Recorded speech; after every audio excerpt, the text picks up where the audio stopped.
Donc ici, on a eu une commande de la Mission laïque française de penser à un projet qui réunirait les 10 établissements français au Maroc du réseau OSUI autour de la célébration de la Convention internationale des droits de l'enfant, dont on fête les 30 ans cette année. Et donc on a travaillé avec mes collègues à essayer de définir un parcours de médiation qui permettrait à la fois de mobiliser les élèves au sein de leur établissement et puis de créer un endroit de rencontre autour de cette thématique et nous, en tant que compagnie de théâtre, de leur offrir à l'issue de ce parcours un de nos spectacles.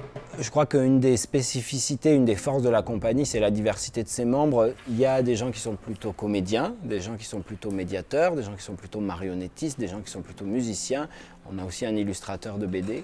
Cette multiplicité des portes d'entrée nous évite d'être dans des disciplines trop techniques et ça permet aussi à nos partenaires, aux enseignants notamment, là sur un projet comme ça, de se réemparer du projet pour l'étirer après qu'on soit parti.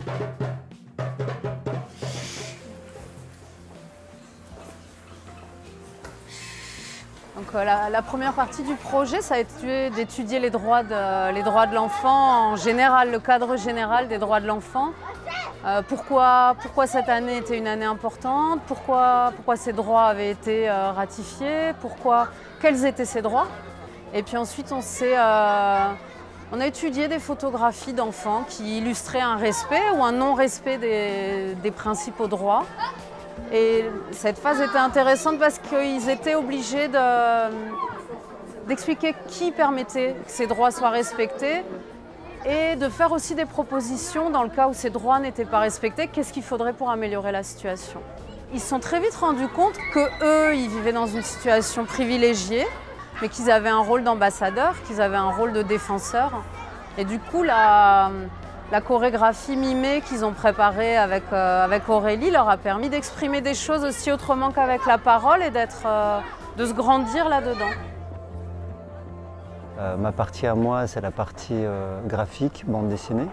Donc l'école Alphonse Daudet m'a invité justement pour créer un atelier de bande dessinée autour justement de la semaine des droits de l'enfant.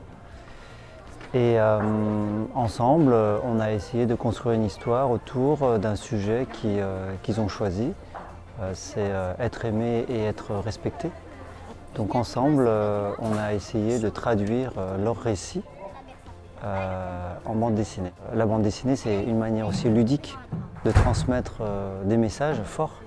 Et les enfants adorent dessiner et écrire des histoires. Donc ça combine vraiment les deux et c'est idéal.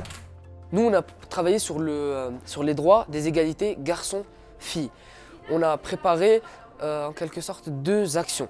Une action qui va se passer devant le public, un spectacle, et on a aussi fait une action en parallèle, c'est les tubes, les souffleurs. Un peu partout dans notre entourage, on a essayé de recueillir des témoignages qui dénonçaient en fait les inégalités entre les filles et les garçons. Et on raconte en fait, on traduit avec des émotions, on joue en fait ces témoignages. C'est un moment intime entre nous et la personne à qui on raconte, et c'est extrêmement intime et ça peut toucher carrément la personne à qui on raconte ces témoignages.